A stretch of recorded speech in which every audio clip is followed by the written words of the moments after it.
Hello and welcome to another Tuesday night podcast, our second podcast of the year. Look, we weren't planning on being here tonight. We're planning on having a week off before the competition started, obviously this weekend, and Parra's first game next weekend. But here we are. Bit of news today, bit of stuff happened in the Parramatta world, and what a time it is to be a Parramatta fan. We almost made it through the off season without some drama. Well, obviously there was plenty of drama with the Zach Lomax thing, but without a situation, we'll call it. But we'll get to that later. First of all, thanks to our sponsors at Eurowork, Bay Vista, Spot On Hose and Fittings, JD Buyers Agents, X-Visory, Parra Leagues, Time for a Chat, Crown Property Finance, Riverside Brewing Co., Non-Stop Landscapes, and ZMS Trophies. Obviously not on there because I haven't fixed it yet because, as I said, we weren't going to be here tonight, but Beach Jerky as well. And our new sponsor, the Station Hotel at Parramatta. This is now the Station Hotel Talking Parra live show. If you did miss the announcement today, check out the Facebook page. We do have a giveaway going on there. Giving away a $200 Eel Store voucher, $100 food and beverage voucher to the Station Hotel, and a Talking Parra hat. So go on, follow those instructions on the page. We're out without Jeds tonight, so I can't really post in the comments, but maybe one of the other boys will do it. They're probably all on their phones, actually. They probably won't. But obviously, awesome to have the Station Hotel and start that partnership on board. Let's bring everyone in straight away. Welcome, boys. I'll start around the grounds because can't you hear me? What are you doing with your hands, Michael? What's going on there? Is he frozen? He's frozen. Jack's muted. We're off to a flying start here. Michael's frozen. Jack's muted. This is the most professional podcast in the world, I swear. So let's go to some professionalism and the man we've brought back. Jake, welcome back, mate. First of all, can't you afford your electricity bill? What's going on? No, I can't afford electricity this month. You know, it's just living in a dark house. No, I'm just kidding. I actually do have some issues with the other mic and stuff like that. So the setup's still being set up. So right now I'm working this off a dingy laptop, and I just thought the lights going off would look better, but apparently it doesn't. I'm a floating head. You're a floating head. Yeah, the black shirt was an interesting choice. Jack, welcome back, mate. Second podcast of the year. You were our podcaster of the year last year. You feeling the pressure, mate? Mate, all I know is that pressure makes diamonds, and I'm ready to rock and roll. And I must say, quick side note, I think the black shirt was a fantastic look because I think Jake looks fantastic tonight. Have you moved on from me? He's going trying to early. I know, he was trying to hit on me last week, and now he's trying to hit on you straight away. So, I appreciate it. There's enough love for everyone. I don't know. Jason, mate, unmute yourself before you chat. What's doing? Decided to get even more professional and do this from the couch tonight because I'm buggered. But yeah. Cool. Great value. Well, we haven't sworn yet. He did receive obviously a 5-drink fine last week, so he's got to be careful there. And Fraser McLeod from Time for a Chat, one of our sponsors, mate. Welcome to your first podcast. You've been waiting in the background, waiting for your debut. This is it. Don't fuck it up, all right? How are you? Oh, I'm real good, mate. Real good. I'm feeling like a bit of a pilot right now. I've got the weird headset going. I'm nerves are at an all-time high after the Jersey Prezzo earlier today. So yeah, I'm really just excited to rip in with the boys. You know, the Jersey Prezzo about an hour and 20 minutes ago when I decided to podcast tonight. Yeah. We do have Michael here as well. He's going to come back in. I don't know what he's doing, but he's probably sent me a message. I don't know what he's doing. If he's watching, just refresh it and come back in, mate. Click on the link. It's not that hard. Anyway, let's get started. Obviously, before we get to that, we do have our usual thing to share the podcast. So make sure you shared it. Once you've shared it, comment shared. We haven't received our vouchers yet. We've got a lot of giveaways this year. I'll say that now. We've got 24 vouchers to Bay Vista to give away. We've got Leeds Club vouchers, and we have a $100 voucher to the Station Hotel every week, every home game as well. So we've got a lot of vouchers to give away. You're going to receive a lot of things on this podcast. So I've got a fair few spare Bay Vista ones from lazy people not picking them up last year. So I'll give away a $50 Bay Vista voucher tonight. So share that, and we'll draw that at the end. You do have to be here to win. And a little bit later on, we'll do another competition because I love how we took over the NRL socials last week. It was so much fun. So I'll give away a Talking Parra hat that just come in as well if we do something later on. I think we might target Melbourne this time. Let's target the Melbourne Storm. Let's really build that rivalry and keep it going. So is anyone else wigged out by this algorithm because Michael hasn't come back on? Or is it just me that's annoying? It's not ideal. We make it work. I think Mr. Mick is having a bit of trouble with his computer based on the messages just sent in. That does look a bit nicer. You reckon that's nicer? Well, there's just no random gap in the middle that I'm a big fan of not seeing. That's good because we actually made you smaller, but we'll make you bigger because you're the podcaster of the year and Jason's on side phone anyway. And there we go. That's pretty good. All right, let's get on with. I'm coming back as soon as you went live. My computer went no, but he's 99% through an update. That's fantastic. Like I said, this is only the kind of professionalism you get from talking Parra. Look, let's start with the game. And like I said, once you've obviously shared, and I'll try and get them. Yeah, let's address this first. Where's Troy Warner? Look, it is sad news. We've had to move on Troy. We have established that being sponsored by a pub and a beer sponsor, we can't have alcoholics on. No, I'm just joking. Troy's actually representing Talking Parra at the Leeds Club AGM tonight. We weren't actually.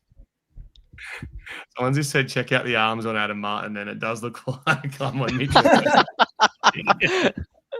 And you look at it, and that's very distracting now, and I won't be able to unsee that.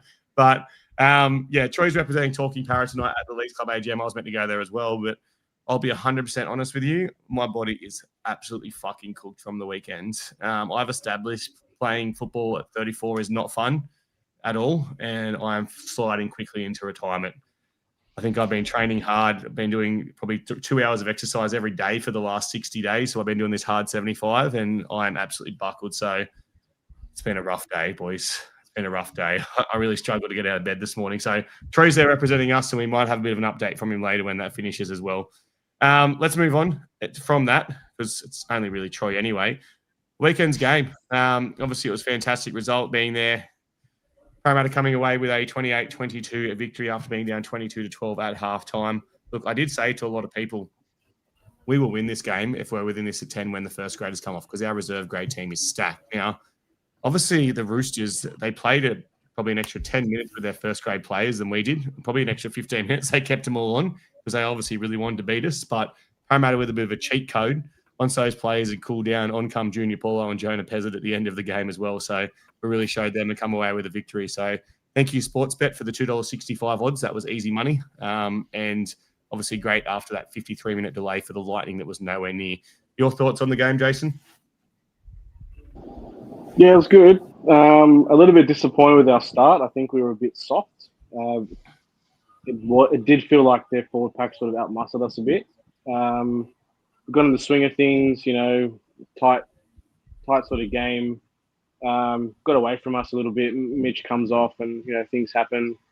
But yeah, the biggest thing I got from it was our depth is amazing this year.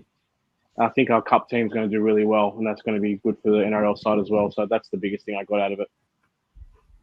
Yeah, for sure. Your thoughts on the game, Jake? Yeah, I would have liked to. I'm a little spewing on the Lightning because I would have loved to have seen how we responded to being scored on first. Like I would have liked to have seen our reaction to that, but unfortunately we, then had to go and sit in the sheds for 50 minutes. So is what it is, I guess. But the depth is 100% there. Yeah, I agree with you a little bit there. I agree with you, Jason, on I didn't love the start. I just felt like we started a little slow. But, there's no way to know how we would have responded straight after the try, which it is what it is. Yeah, that's a valid point, actually. And like I said, it was absolute bullshit as well, in my opinion. But, yep. Fraser, we'll go to you next. I want to make you give your, statement after the podcast with you below you. So your thoughts on Saturday night's game? That's your go-to tonight, isn't it, mate? Yes. Podcast review. Yes, the third time in, 11 minutes? Just want to, give you a big head. You haven't got much else going on, so I just want to, work that out for you. So, Fraser? Yeah, no, I was impressed. I mean, yeah, well, I think we've all covered the start. I was a bit worried after the first try went in. I was kind of like, oh, shit, we're on for this could be a long night here. But no, like we said, the depth, I think, is probably the most impressive part of the whole trial. I think as soon as our experienced boys came off, the young guys came on, and they absolutely just tore it up. And then a couple of impressive performers like Sean Russell. I don't know what that guy's done in the off season, but he was good. He was really good last year, but my God, he looks on another planet this year. So I'm a bit sad if he keeps this up. I'm going to be sad to lose him at the end of the year, but hopefully he can do some big things for us this year anyways before he goes. Yeah, we'll get him a bit later on. He's been fantastic. And it was kind of a bit like Bailey, wasn't it? Like I remember Jake back in the day having this massive argument about how Bailey was so much better in the centres and the wing and all this kind of stuff. as soon as Sean Russell went to the centres, he became a different player, become so much more confident. And like I remember saying to him, like, you just prefer to be there. And he's taking his game to another level. You correct, Jack? Your thoughts? Yeah, you've hit that on the head. There's no way you see Sean Russell 18 months ago stand someone up one-on-one and throw the fend out and sit him. That just doesn't happen. But look, it was disappointing to let in those 2 tries before halftime. I thought we did well to kind of bring it back after the game resumed. But Parramatta 2 years ago would have lost that by 50. Our heads would have been down. Coming out of the half, it would have been sloppy, would have given up. We were ripping tall there. Had those young boys come in. That's that massive spark. I was actually really impressed with how Joash came on. Every time he touched the ball, he looked like something was going to happen. And then just how classy Lorenzo is for, 19? Just dominated that left edge with a couple tries on the end to bring it home. I was really happy. Yeah, no, that's a very good point. Actually, we'll talk about Josh. We're going to get a bit more player focused later as well, because you're right, the game kind of changed a little bit. It was that little bit of a spark, which kind of brings us back to that 6-man bench conversation as well, which certainly going to be interesting as we come into next week. Like we all kind of said there, there was a clear fan-voted player of the match, and the fan-voted player of the match was Sean Russell. It was pretty much a landslide. Some honourable mentions, Matt Drury coming again. Can't really think who the others were, to be honest. I think Joash Lorenzo got a few mentions as well, but Sean Russell was a clear standout. Like, does anyone want to argue with that? Does anyone want to argue that Sean Russell wasn't the player of the match? I'd argue he was player of the trials across all the teams, other than That's- maybe Macassini. Macassini was a weapon, to be fair. Yeah, that's a fair shout, actually. Because when I look at, I think Clarkey posted the team of the preseason and all that kind of stuff. And Sean Russell was there and Jonah Peasant was there. And I'm going to talk about Peasant pretty soon, but I want to start with Sean Russell. Michael, we'll go to you quickly, your thoughts on the game, seeing so you finally joined us back in the world of technology. Oh, fucking computers, my God. What do I think of the game? It was good. It was good to see us dig back in after we probably should have bowed out, or we previously would have bowed out in previous years. I thought Joash and Lorenzo added a lot when they came on the field. And the most I took out of it was we have a really good crop of juniors and depth coming through. So I think we're in for a good couple of years. Let's talk about that now, because I want to talk about it later, but I want to talk about Jonah Peasant. And for me... Peasant. Yes, Jonah Peasant. Look, for me, it's pretty clear from that first game compared to the second game that he is a much better 7 than a 6. And it's obviously going to take time for him to develop into a 6. But the whole reason we brought him into this team was to have a 6 that was ready to go. So we didn't have to wait for Lorenzo or Joash to build. I know you've been saying it. I've been saying it too. I've been positive with what I've seen at training.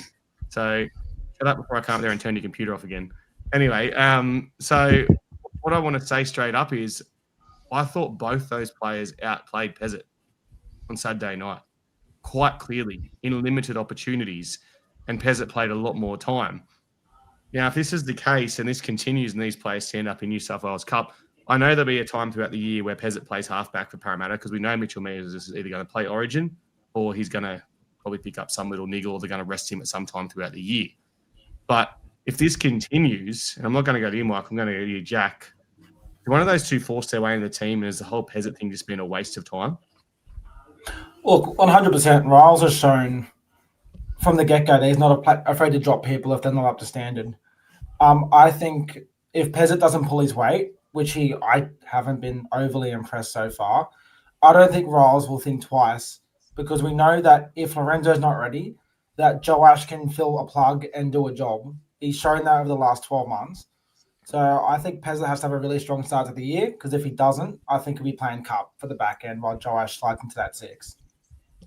Yeah, fair shout. And Joash could find himself in another position. We'll wait and see what happens there. Jace, your thoughts on the Peasant debate? Yeah, still not sold, unfortunately. I'm hoping that Rolls knows what he's doing, but it seems like Peasant's I'm all in all 7. There's every possibility that there'd be some game plans, just like we did against Newcastle last year, where Mitch plays more of a 6, more roaming, almost like a 1, and maybe Ayongi goes to a 6 type position. We've seen Ayongi being the last play option a few times as well.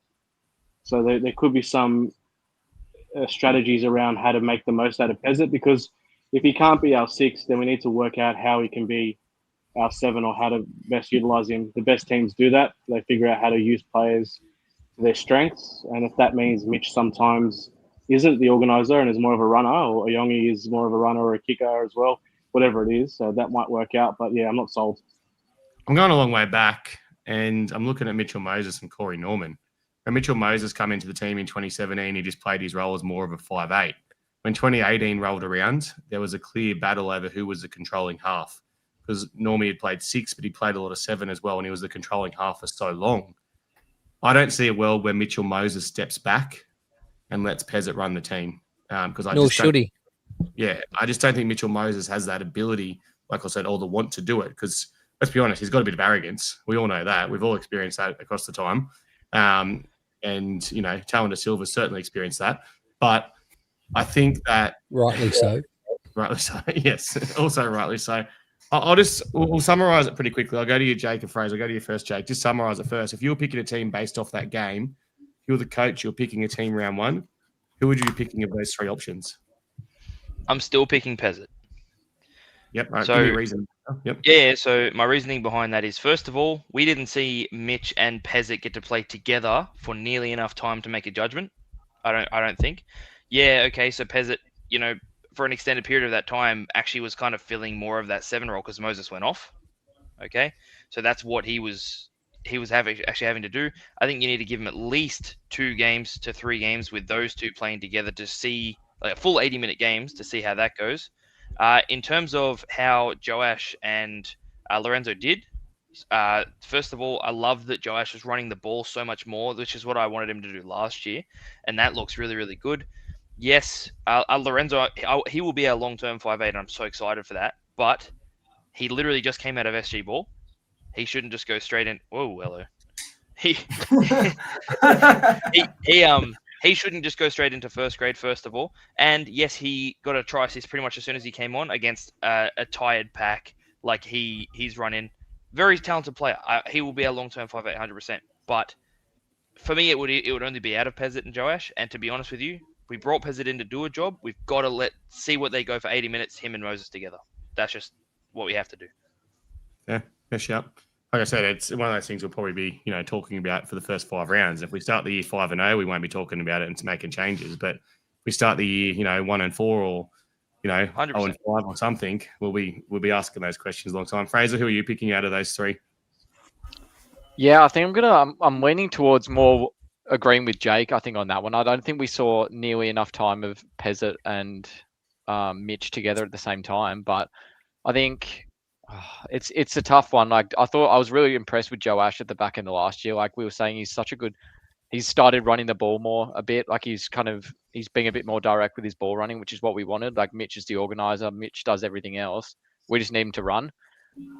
So that's why I was kind of like, I was umming and ahhing whether I went him, but then I think we need to give Pezzett time. He's played 15, 20, how many NRL games now? I want to see him with Mitch. I want to see him play with that experienced 7 next to him. And I think the more they play together, I know it's only a season, but I think they're going to gel well together. Whether that takes the first game or 5 games, I think it'll work. And whether that, I know we were saying we can't see Mitch taking a back seat, but maybe if we are playing well, maybe if Moses is feeling confident, he might take that back seat and go, all right, I'm going to run the ball a bit more. Jonah kind of take the reins a bit here. I'm going to take the game on myself. So I got fucking scared on the weekend when Mitch was running the ball, to be honest. Every time Mitch runs the ball, I'm shitting myself. So I'm completely the same. Yeah. What do you got to say over there, boy? Right. So I'll try and keep it quick. We all remember the talk about how Dylan Brellan was an out-and-out 6 and he'll never be a 7. Pezzett is an out-and-out 7, an absolute out-and-out 7.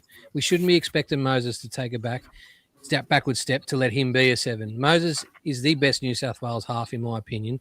He's played Australian half. You don't want your Australian and New South Wales half back to do a different job to try and fit a bloke in who would be playing out of position for 1 year. Like, we don't have time. We don't have this time for him to gel. Halfway through the season's going to be gone if it doesn't work out.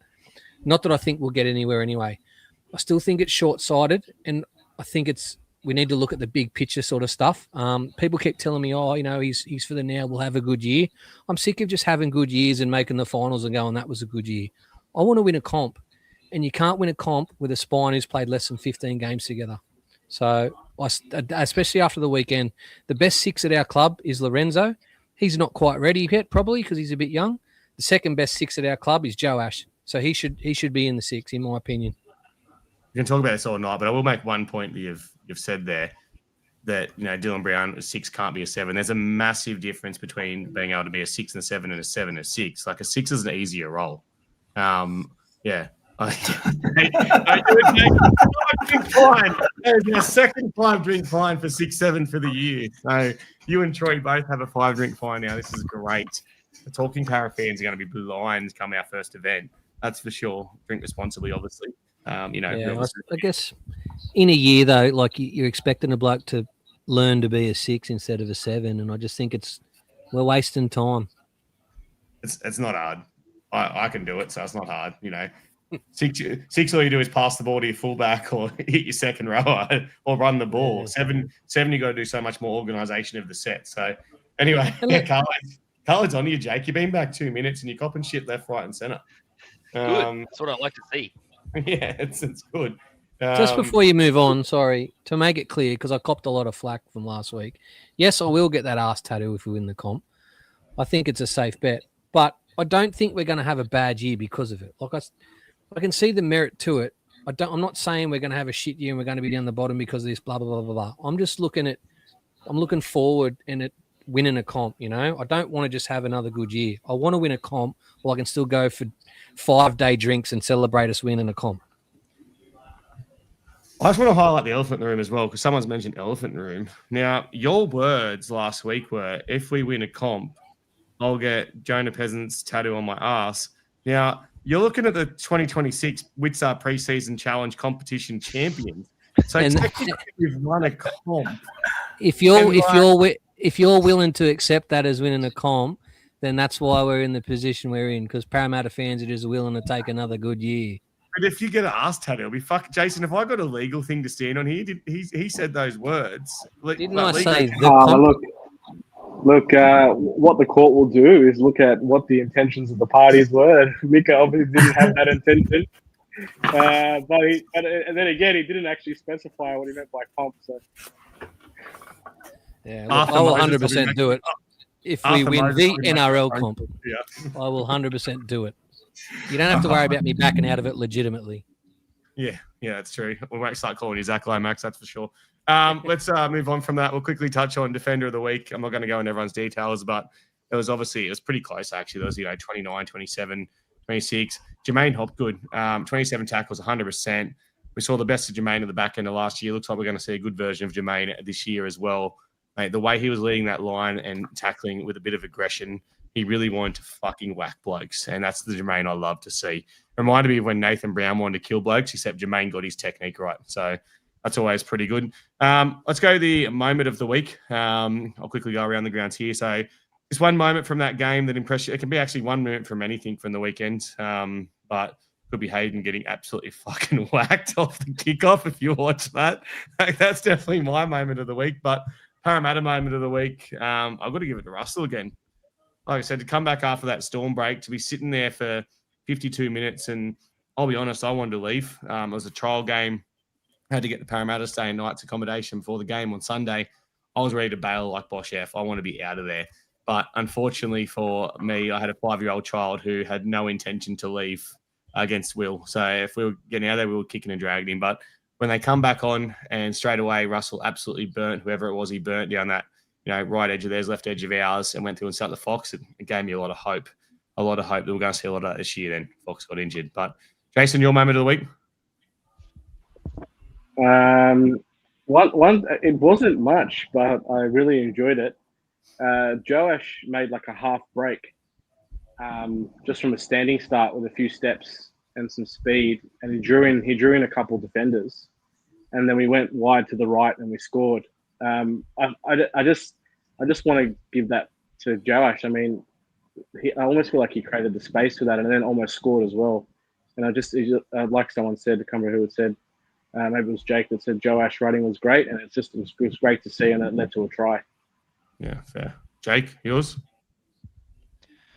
Yeah, to be honest with you, he's done it 2 weeks in a row now, and it's actually I'm loving this, the little Iongi grubber behind for, I think was it Simonson the first week? I don't know who it was for this. I think it was Tungo, maybe, who scored this one.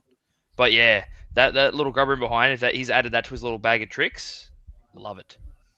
Yeah, he really smoked up that joint on Saturday night, didn't he? Michael, your thoughts on moment of the week? Handbag. I liked Sam Rani going after the Biff. I loved it. Yeah. That was the week before. Was it? Yeah, that was against the Sharks. Oh, shit. That was my moment of the week last week. Oh, fuck, yeah, right. Okay. Remember Jason made that inappropriate comment? Yeah, it's been a long week. Let me think. Would you like us to come back to you? Yeah, please. I'm definitely it's going to be anything Peasant did, that's for sure. Jack? I'm going to go the aggression of the defense in the first half. We did a little grubber in. Jack Williams took someone's head off. The ref didn't blow a penalty. So the next tackle, he made sure the ref did blow the penalty by definitely taking someone's head off. And you know what? I fuck with it. I like the aggression. We may give away a couple penalties, but it's just something we haven't seen in a few years. I'm loving it. Yeah, pretty cool. So, sorry. Well, go on. All right, we're going to Fraser. You fucking wait, Fraser. Mine was probably, I was going to go Russell as well, but I'll change it up a little bit. It was probably Lorenzo's little kick for, I think it was Sam Rani's second. They just like iced the game. I was sitting there. My missus is a massive Manly fan, so we were just sitting on the couch, and then she's sitting there going, "Mate, it's a trial. Like, relax." He put that kick in. I fucking jumped up and screamed. I was like, "Come on!" Like, I don't know. It was just really, really got me excited for the future with that little play there. Yeah, Michael, you always going to say that one, so we don't know. Yeah, it was. Yeah, that one. Look, my moment of the week, besides Hayden getting flogged on Sunday, because he spoke a lot of shit before that as well, how he's going to smash people and stuff. It was fucking hilarious. And he got absolutely folded off the ball. It was great to see. But my moment of the week was the Parramatta faithful at Central Coast. Obviously being, a Maitland boy myself in the Hunter Valley, we know how many Parramatta fans there are in the Newcastle and Central Coast area. And they turned up in massive numbers on Saturday night. Like, I tried not to get excited about trials. My quite heavy investment on Parramatta at $2.65, I got a little bit excited. But it was a Roosters home game, and I struggled to see more than probably 100, 200 Roosters fans anywhere near where we were. The whole crowd were Parramatta fans. There was a Parra chant. Well, the Parra chant went around the whole ground at 22-12. They got the boys motivated and got them home. After that, they started playing some really good football. The Tui chant, shout out to all those listeners that were at the game, because every time Tui run the ball, we started hearing more and more Tuis. It made it really satisfying that people actually watch this podcast, which is really, a great moment. But a lot of people walking up to us and talking to us as well and giving us, some good feedback. So Parramatta faithful, look, there's one thing I'll try and work on with the club. It's to try and get more access to things in the Central Coast and Newcastle area when we do come up here. So let's watch this space. There he is, Lachlan, mate, is sitting just in front of us, and every single time he had Tui going and it caught on. So, and then Tui started getting folded when we started doing it, which wasn't great to see. But look, nothing else really to add from that game. Let's go through the top performers quickly. Ongi, very impressive. As I said, really impressive. Nothing else to say there. Simonson, 13 runs as well. I thought was solid in limited minutes. Tries to Semrani actually got 2. I've made an error there. 2 to Semrani, Adokar 1, Russell 1, Moses 1, and Jake Tago 1. Ongi topped the run meters. Benasini solid as well in the forwards there. Tuivasa and Paulo, and went through the tackles before Ongi tackle breaks. I didn't realize how well Ongi played until I looked at these stats.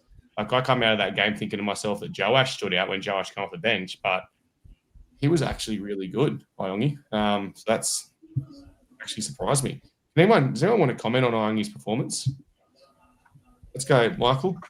You seem to have a lot to say. Did he impress you on TV, or is it just in the stats he looks good? No, he's solid. Like, he's just dependable.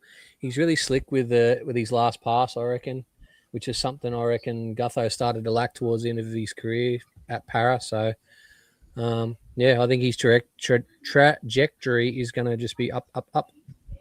Yeah, that's fair. Cool. Let's move on from that. We've got an update from Troy Warner, who's in the comments right now. From Parramatta Leagues Club, all the member resolutions have been defeated. So the vote against was pretty massively a landslide, is what I have been told. So all those crazy resolutions are gone, which is great to see. Things will remain the same. I wonder when these blokes will stop trying. And the current 3 directors, Darren, Richard, and Stephen, have all been re-elected to the Leagues Club board. So another AGM, no changes, nothing affected there. So wonderful news. Thanks to all those that voted. Obviously, we supported that as well. Moving on once again from that, like I said, we were the 2026 champions of the Witzer Preseason Challenge. Look, does it mean much? No, but the Broncos won it last year, and then they've obviously gone on to win the comp. So I'm quietly confident we're going to win the comp. The stars are starting to align. It's going to happen. There's no doubt about that. Anyone who's negative and shakes their head won't be getting an invitation to the Talking Parra postseason. What do you want to call it? Breakfast bender. Oh. It's his idea. It's a breakfast bender, mate. We're going on a bender till breakfast 3 days later. So Only 3. Well, some of us are old, you know. Like Michael's 40. No, at least a week. I reckon Mike will be last man standing. Yeah. I've already told me missus when it happens, don't expect nothing out of me for a week.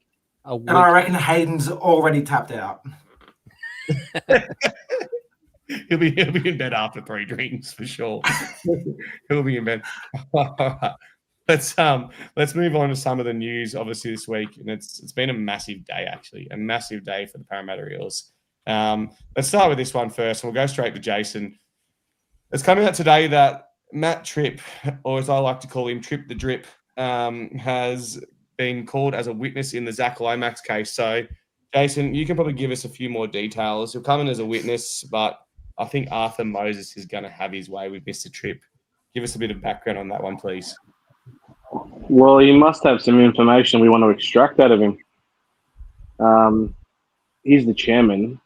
He's maybe involved with some negotiations and will explore or divulge, maybe some of the blowtorch stuff and what Melbourne have promised Zach and paying his legal fees, and who else knows what's going to come out of that. I mean, yeah, smart move, bit of pressure, get the guy to divulge some information, and hopefully, Melbourne are exposed for the cheats they are. Dirty cheats. Jake, if this comes out and in a court of law he's found to have done the things that he's been accused of, what did the NRL do in regards to Trip the Drip? You're talking to me? I don't know anything about the legal system. I want to know what you think they do. What would you do if you were running the NRL and the chairman of the Melbourne Storm had been found cheating? Well, I know it's not the cap. I know it's not a cap breach necessarily, but I mean they could do what happened to us, which was they had to play the whole season with no points. That was nice. Yeah, it's not a cap breach yet. Allegedly, I don't know. I don't know the words. But they could always do a season with no points where there's no hope of there's that as an option. But I'm not gonna lie to you, I have no idea. This is not in my area of expertise. What are you laughing at, Michael? Someone just said great positioning, Adam. Your arms are huge. It's great. It's gold. You missed that when you were having your technical problems before. I went to you, Jake, for a sensible area. I'm going to go Jack now because I know he'll give me the stupidest answer possible. What would you do? I have an idea. Kick him from the. So what we do, we line him up, just him. Maybe we can chuck oh my God, Lomax there as well, and every single Parramatta fan, member or not, gets one shot with an apple. Just peg it at him. Wherever it lands, but every single fan gets a crack. It sounds like the punishment they did to Mussolini in Italy. I thought you were going to say, like, Simpson style, we all get a big boot and get to kick him in the ass. Like Bart Simpson. The apple one, it's going to work, trust. I know you've been pretty big on this, Michael, but the NRL need to do something about this, obviously, if it's proven. Yeah, it'll be a clear breach of anti-tampering rules to start with. And I'm a bit disappointed that journalists haven't been starting to hammer them a bit more, but I guess because it is in court, it might be a bit tricky. I guess I'm going to play devil's advocate, though. you're assuming that he's going to go in the stand and tell the truth. We're talking about a bloke who is at the club that all the players still reckon they didn't know they signed 2 contracts. Like, he might just get on the stand and lie. He doesn't have to tell the truth under oath if he doesn't want to. Well, come on. They have obviously messages, so they say. So let's wait and wait. Do they have a video footage of him writing that message, or like you just deny until you got the proof, don't you? I don't know. If he's going to deny that he sent a text message, he's going to be in contempt in about 5 minutes. Yeah. No. Serious. I think if they get what they want out of him, obviously they think they're going to get some good info, or they wouldn't have bothered. They've got to come down hard because it's been played out in the public. It's not like it's happened behind closed doors now, and it can kind of be pushed under. It's been in the public for a long time, so there will have to be some kind of public punishment handed down, you would imagine. Yeah, I want to give a shout out to David Ricciardo, as Dig said. He's the only one that's actually starting to ask the hard questions, and there's obviously no coincidence he interacts with the page quite a lot, and he's happy to have his say to me as well. So, Fraser, mate, we haven't really got your opinion on this. I've seen you say a lot of stuff online into messages and me and stuff.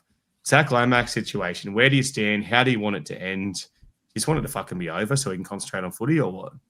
I mean, I want it to be over, but like, I think we're all on the same page here. Like, fuck, Storm can't get away with this. They get away with that much shit that, like, I'm so over it. Like, 2009 for starters, and then just everything since. Like, you were saying they didn't know they were signing 2 contracts. Like, I'm sick. They always get their own way. Like, they've got their foot in someone's ass, or their hand tickling someone's ball somewhere, where they get their way all the time. Like, I've got a great idea for the public shaming. I think we go Game of Thrones style, and Tripp and Lomax get paraded through the streets of Parra naked, and we just get to throw apples and shit at them through the whole way, because I think that's the only fair way to do it. Sounds like you just want to see Zach Lomax's slong, to be honest. Mate, I don't think there's much to see there, mate. Can I add like a little bit more of a one thing that stood out to me, and what I'd be asking and pointing out in a legal court in cross-examination submissions, is something like that, especially a text message to the CEO saying, help us put pressure on Parramatta. You don't do that out of the blue. That requires a bit of confidence. That requires a bit of friendliness. That's someone that's done this before and felt comfortable to do it again. That, for me, is the biggest question mark on why no one has pressed the foot on that or pressed the throat on that. Why isn't that being done? Why aren't we asking really tough questions? How come this bloke thought it was appropriate to message the CEO to get involved in a private contract dispute, because he's done it before and he's had the confidence to do it again? Just like a cheater, once a cheater, always a cheater. That's exactly what he's doing, and he knew he could do it. This happened before. So someone needs to, it's probably more of a journalistic endeavor, but someone needs to go digging and expose all this shit, because just like what's been said, Melbourne have been getting away with it, and they obviously still get away with it. So that's the biggest thing for me. I still want to know the response too. I want to know what he sent back. Surely that's going to come in. Apparently there's no response back, but that doesn't stop someone from jumping on a Teams or a call or a signal chat, or there's so many things that could have happened after that. Yeah, we're going to call each other pretty quickly. Look, let's move on from this situation. It's trying to have a bit of fun. Like I said, I want to give away a hat. We've got a lot of hats coming in, and I'm all for the love of giving away hats. So I'm about to turn that down, first of all, so it doesn't annoy everyone. I'm going to put a post here. Oh, I can't do it. Shit. How does Jeremy do this? Does anyone know? I've got something I want to comment. There's a Melbourne post. Let's just move on next thing, and we'll come back to that, and I'll find it. So obviously the other breaking news in the last couple of hours is Josh Adokar out. Like, it was 6 to 8 weeks based on it. That was the guidance on, Google, because you just ask Google with these kind of things. But it's since come out to be back between round 3 and 6. 9 News was reporting round 3 or round 2 today. Josh Adokar saying round 4 or 5 himself. So let's wait and see what happens in this situation. But I guess the big question is, who replaces the Fox? For me, it's a clear no-brainer. I've got Jordan Samrani based on trial form. I thought Samrani was excellent in the trials, so I've got Jordan Samrani coming straight in. Who are you going with, Jake? Yeah, no, Sam Riney for me as well. I think that he obviously has already played for us last year, and then just trial form, he looked incredible. I think he needs to pull back a little tiny bit on his temper. I don't think he can be running 10 meters to be chasing in on someone, but other than that, yeah, I think it should be him. Yep, Jace, who are you going? I want to say, first of all, when's the last time we actually pitched a full strength side round one? Fuck me dead. Certainly not I last think- year, that's for sure. Look, just because I want this to happen, I want Joash on the field, 80 minutes, put him at wing, whatever. He'll do amazing things. Yeah, I knew you were going to say that. I don't even know why I come, to be honest. Who are you going with, Michael? Sam Rani, I like big-bodied wingers. As much as I love what Joash does on the field, I think he's too small to be a winger, like Bevan French was. So I'm going Sam Rani. Let him run it out of my 20. Samrani, because he likes big-bodied men. You heard it first. Yeah. Who are you going? Jack? Oh, sorry, I missed that. I want Sam Rani. I think he'll do Russell on the wing, Kelly in the centers. I just think he's going to try and do that. I'll also answer for Troy because he's not here to answer and go Richard Penasini.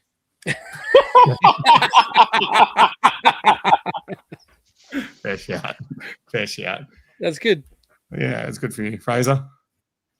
Yeah, I think it's got to be Samrani. I think he's earned it just by his trial form. He's been running with intent, and just as long as he doesn't go out and try and knock out Harry Grant after the first hit up or something, then I think he's a safe pick. It's funny because when I look at Melbourne's team, the team they're most likely to put out, I know they're going to have some weak, they're going to have Warbrick and some young bloke on the wing. I think the centers are where we can beat them anyway.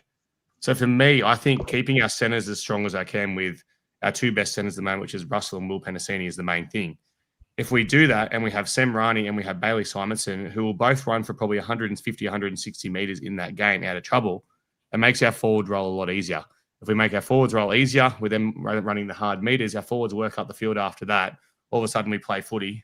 Those gaps are going to open up in the centre position. That's for sure. So that's why I'm going with Sam Rani, Bailey Simonson. They don't need to do the flashy things. Bailey can do flashy shit anyway. All Sam Rani has to do is run hard, try not to fight anyone and get sent off because he seems a little bit angry lately. And then, the rest of the job will be done there pretty easily. So, yeah.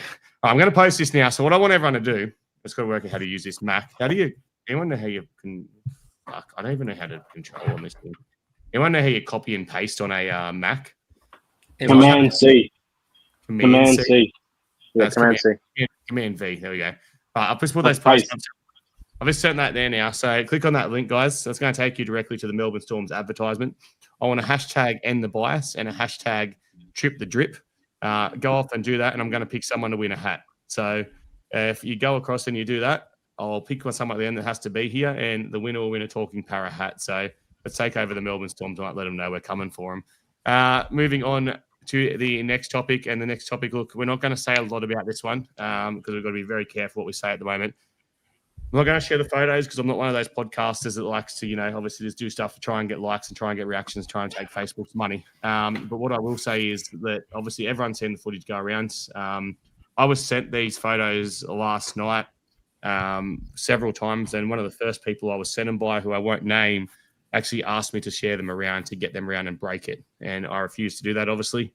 I forwarded on to some correct people that obviously, could do the right thing with them. And they've obviously been leaked no matter what. We all knew that was going to happen because if they were messaging me, they were messaging lots of pages. So it's out there. We don't know what it is in that regard. We know it was believed to be smoking some kind of substance, but there's not a lot more we can really say about it at the time. Look, what I have been told, and once again, this is not fact at all, I've been told that these photos are from 2.5 years ago, at least, which would take it back to before his time at Parramatta. And these photos have been released by someone who is disgruntled that the Isaiah Iongi does know. So, yeah, we'll leave it at that. In the past, we're not going to say any more about who released is what I meant. In the past, the stance for this first offence has been a slap on the wrist. My concern is the NRL fucking hates us at the moment because of what's going on in the court. I don't know if Isaiah Ong is going to get slapped on the wrist or if Isaiah Ong is going to get a ban for this, for bringing the game to distribute or whatever it is. But if I'm Parramatta, I'm sending him down at round one. I'm just coming out. I'm not taking the NRL taking out of the NRL's hands. I'm making a stance on this. There's no acceptable no matter what happened. Michael, you got something to say? I was just going to say, no, I don't know how to word it without getting in trouble. Or no, not really getting in trouble. Yeah, right. Look, we've all seen the photos. There's one of them where you would assume he is potentially unclothed. Would Jason that not give him a good case to go down the revenge porn road and sue the person that released them? Exactly what I was thinking. There's a few things you could do, really. I mean, it's borderline blackmail, because if this person gets some sort of advantage out of it, because there could be a situation where this person has said to Ayongi, if you don't do X, Y, Z, or you don't do something, I'm going to release these photos. So that's where my first thought went, which is obviously a criminal offence. The revenge porn, 100%. I mean, I don't think it needs to be sexual in nature from memory. I think there only has to be an expectation that the photos will be kept private. So that there's definitely that avenue. I'm not a criminal lawyer, but that's the other thing that came to my head. And if there's this intention to cause harm to his playing career, well, then that's a tort, and he could sue for damages because someone is intentionally trying to cause him economic loss. So there's a lot of avenues here, and I understand from an NRL and Parramatta point of view, they just want to nip it in the butt and do the right thing and maybe stand him down. But if I was him, I'd be going to lawyers straight away and seeing what I can do and how I can do it, and make sure this doesn't happen to me again. Just an FYI too, Josh Adokar got 4 weeks for allegedly cocaine while driving. Reece Walsh got 2 weeks for cocaine whilst in a public place. So this obviously isn't cocaine. That's one thing we can say because everyone knows what cocaine looks like here.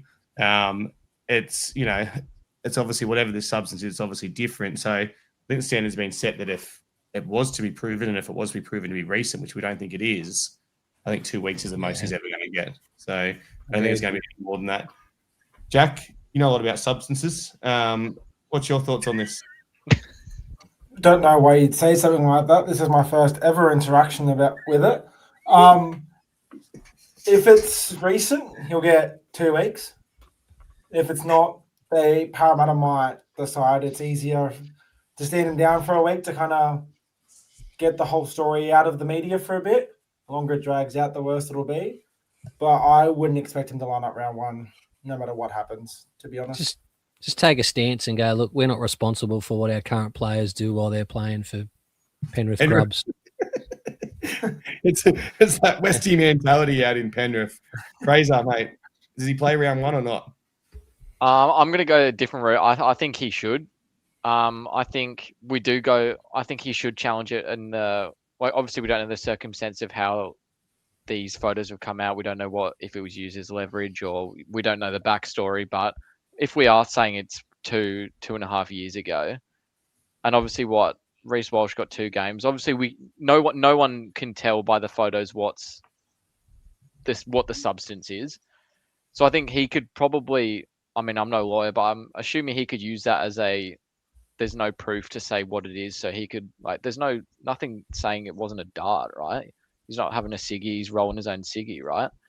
So maybe that's just me being Parra biased because I want to see him play round one. But I think he should be able to play. I think I said in a group chat earlier today, I was like, it's not as if he's got done for a DUI or anything like that. It's a photo from 2 years ago. I think it'd be ridiculous to see him not play round one. That's my own opinion, though.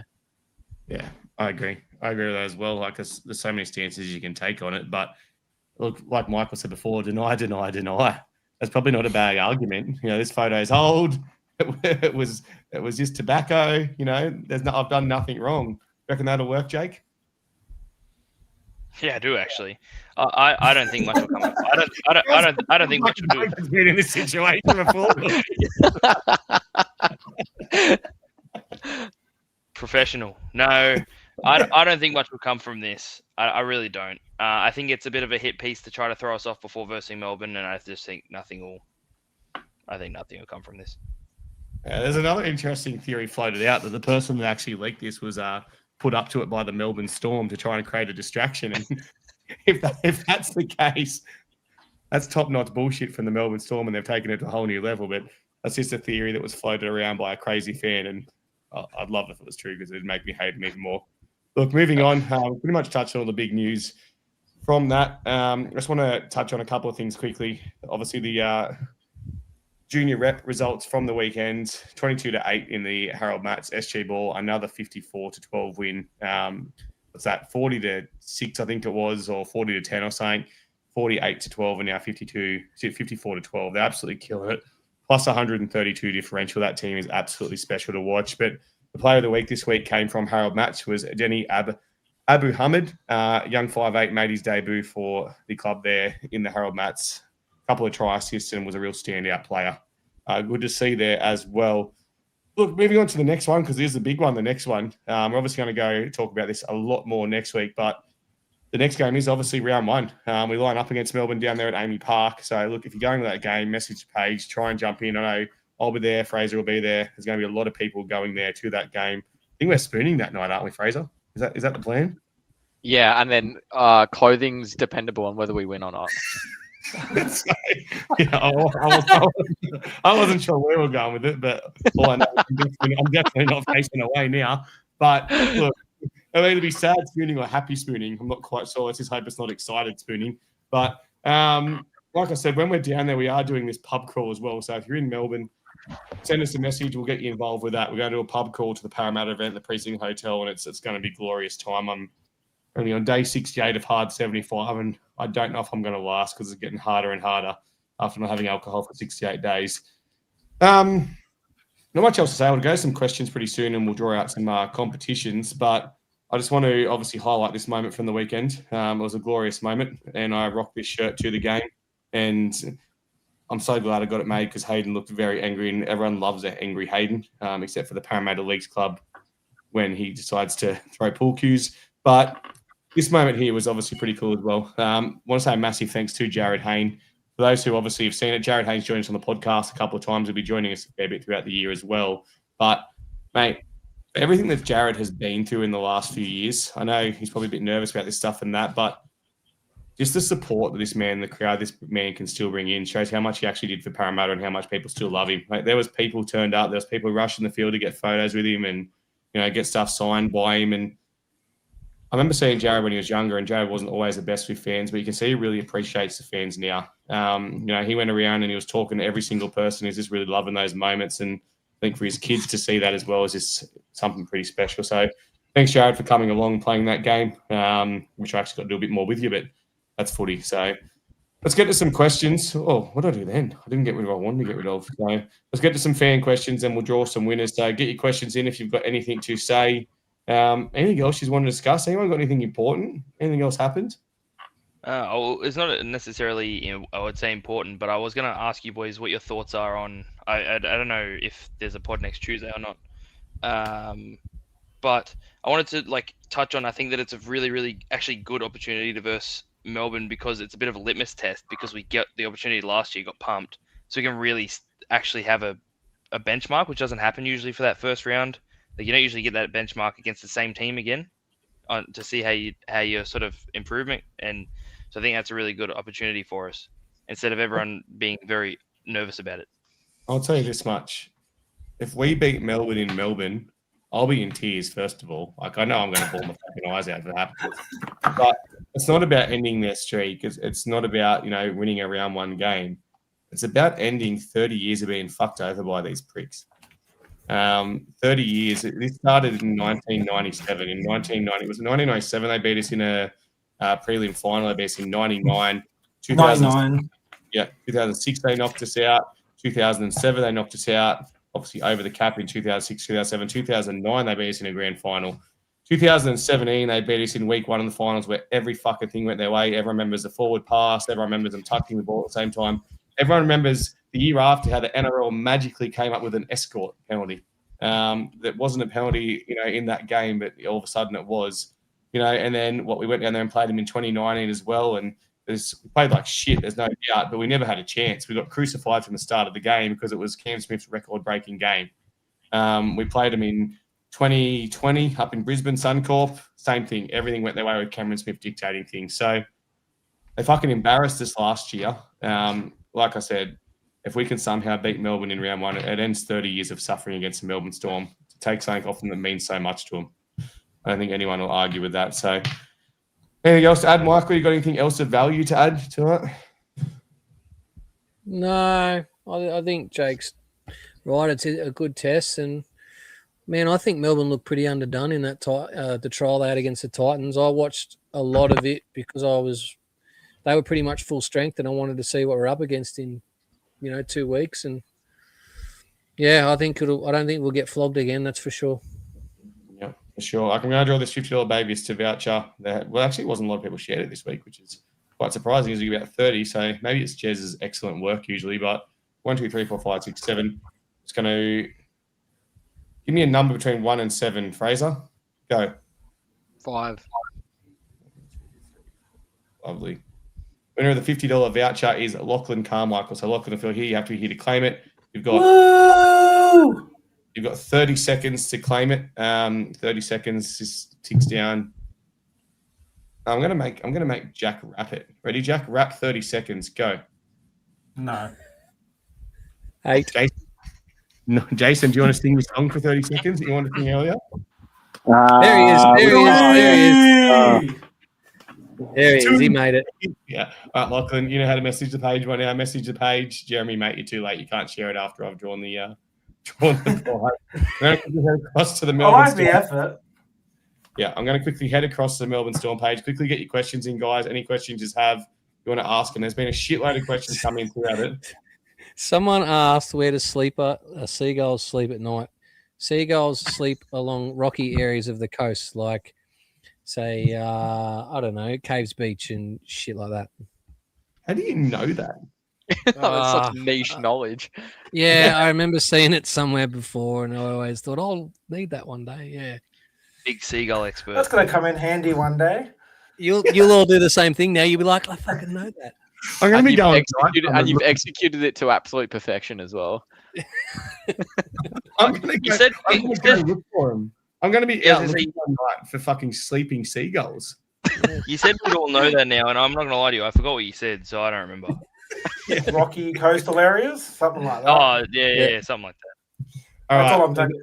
There's actually a decent question. I'll go to you. I'll ask this one to you, Jake. Thoughts on the club's interest in Mitch Barnett? Would you take Mitch Barnett? I'd do a similar deal to what we've done for Jack DeBellin, I think. Maybe I'd give him 2 years. Because he's getting on in age and he's had those ACL injuries a lot and concussions and stuff like along those lines. So he's definitely an injury risk. So I'd be giving him, I'd be happy on him on decent money because I know how good he is. I think he's actually a freak, but I'd be going 2 years maximum. There's a pro. A show of hands who's against it. Is anyone against it? Oh, looks like it's just me. No, Jason? Yeah, I'll go first, Jason. I'm against it. I think he's 33 by the time he coming off the back of an ACL. I didn't think he was much of a player at Newcastle, to be honest. He's obviously found form in the front row over there at the Warriors. But I think if we sign him, Jack DeBellin doesn't. Well, it's not so much that. Junior's probably going to be going soon anyway. But not junior, a junior. A junior, yeah, well, that's a valid point. But I think if we sign Mitch Barnett to what it is, if it's a 1-year deal with a 1-year club option that's similar to Jack DeBellin's, we don't activate Jack DeBellin's second year. We can't have Jack DeBellin and Barnett in the same team. Which I'm not against. What did you think of DeBellin's performance in the trial? Shithouse. I thought he defended really well. He started in a good spot because you can't get any shitter than what you were last week. That's fair. That's valid fair. point. Great point. Apparently, he made a lot of tackles and stuff, but I just thought, which is what I was excited about him coming to, because I think it was Jack last year said he defends in the middle and cuts like an axe. But if he's going to make that many mistakes, just throwing the ball on the ground and whatever, it ain't going to be worth it. I would think- swap him and Hopgood and have Hopgood start those No, other way little around. set plays. No. Well, Hopgood Bellin sucked can't at- do the set plays because he can't throw a fucking pass. But Hopgood sucked at him last year too. I'm putting Junior. If they're going to play that, so I'm putting Junior there over to Bellin. I'm having Junior. Junior's play the only big bopper forward we got. Yeah, but he No, doesn't- but they can still do the same thing. It's just someone to catch the ball and pass it to someone. Yeah, he can still Yeah. run it. Makes him like Junior Yeah. plays his best football when he tucks the ball and runs. We know that, but he also plays really good football when you don't know what he's going to do, and that's what we saw. He's got a silky pass. Yeah, like I'd be happy to do that if we had another tearaway forward that could be a wrecking ball. do. And at the moment, we don't. it's Too late, Tui. It's going to be Tui. Yeah. But what I will And a little shout to Dury as well. Dury had. Oh, he had a blinder. Yeah, Too so bad there's defensive- one for too you. bad defensive reads. I'll add, Defense but was a bit poo. Yeah. great It in was. attack. You're right.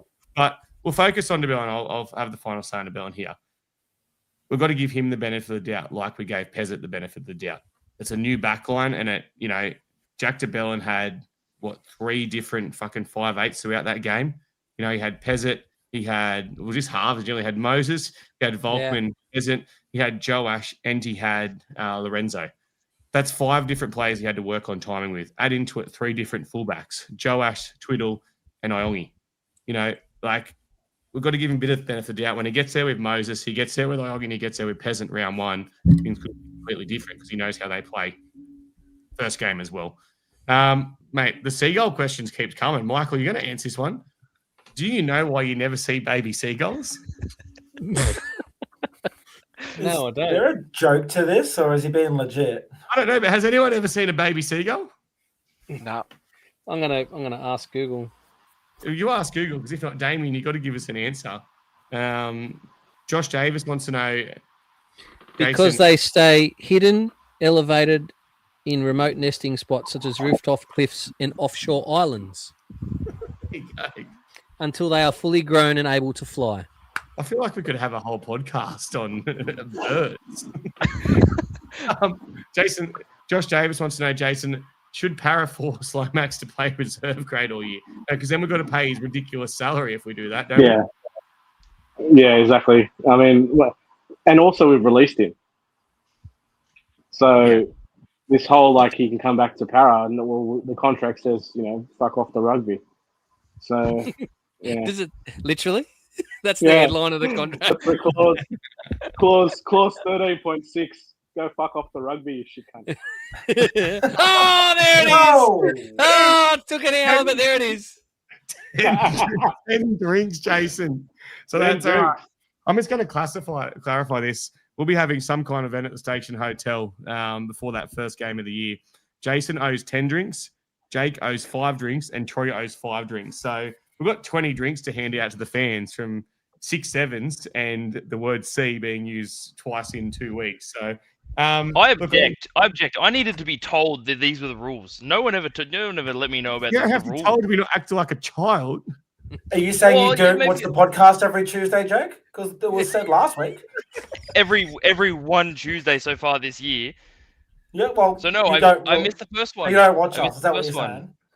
I missed the first one. All right, I missed the first one. I apologize. All right, let's move on. You can't argue this one. We've got a lawyer on our side, Jake. We'll fuck you up.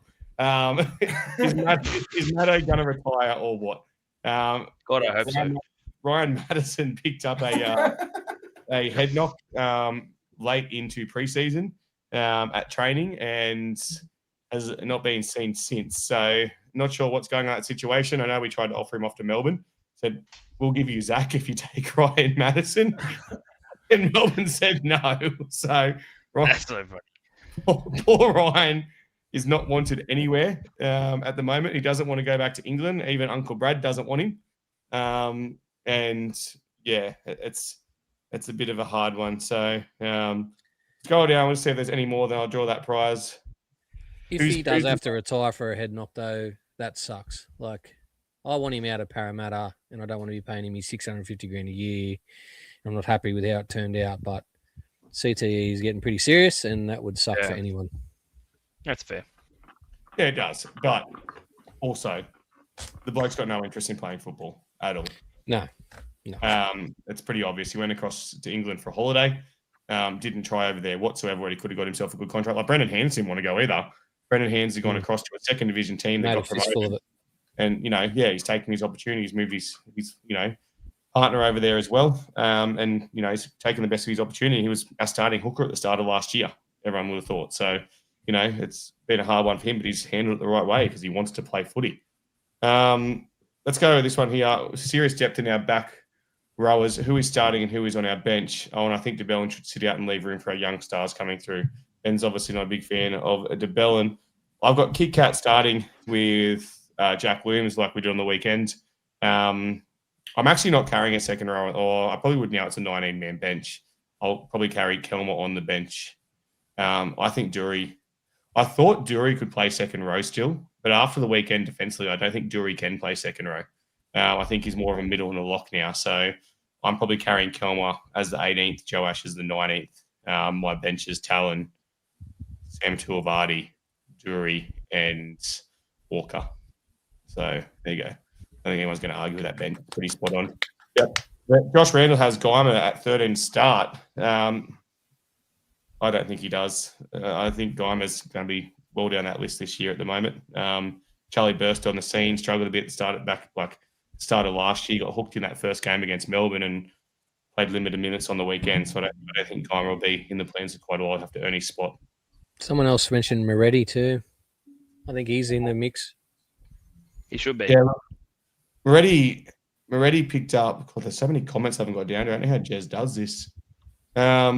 I don't know what's going on with Moretti. I know he had, like I said, he was doing light duties at training when I was at the training session. Then he played New South Wales Cup on the weekend. I'm not sure how the New South Wales Cup went. I didn't really look at it, but I'm not sure the minutes he got through. I think that was more about giving him big minutes in Cup at a weaker level. Anyone keep up with these comments? Apparently, we're changing the podcast name to Talking Seagulls.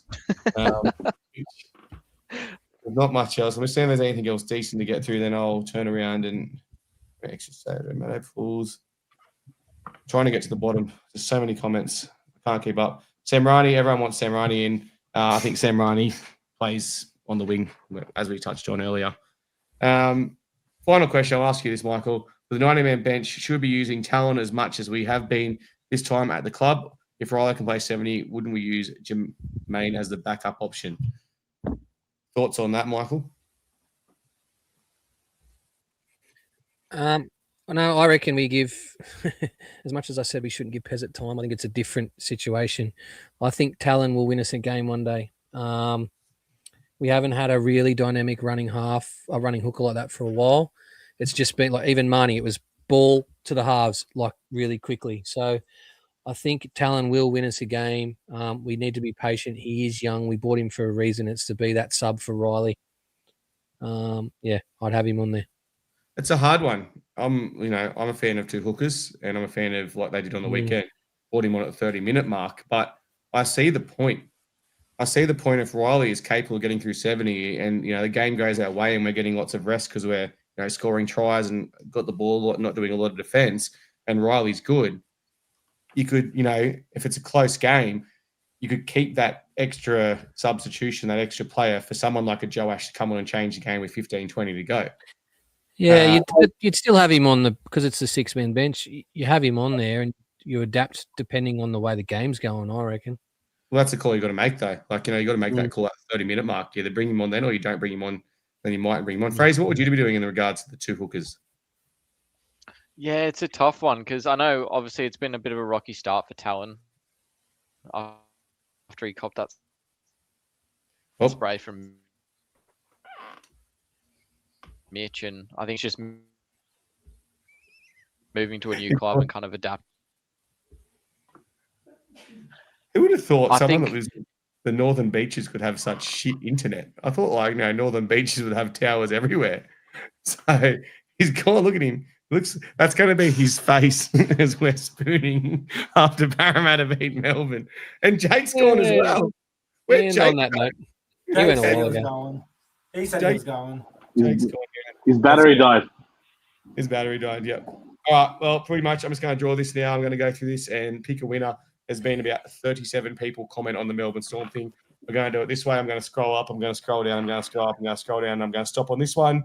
And Blake Rayner. Oh, sorry, Blake. You only did half of the thing. So the next person down is Nigel Bull. Nigel Bull hashtagged end the bias, hashtag trip the drip and go Parra. So Nigel, mate, if you're here, you got 30 seconds. Smoke substances every day.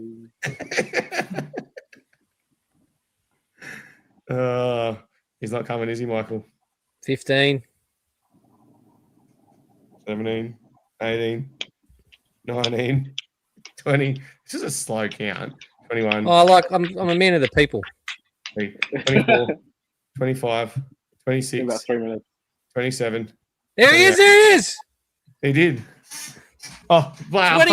28 seconds. Woo! Well, hang on. Oh, fuck. We've got controversy.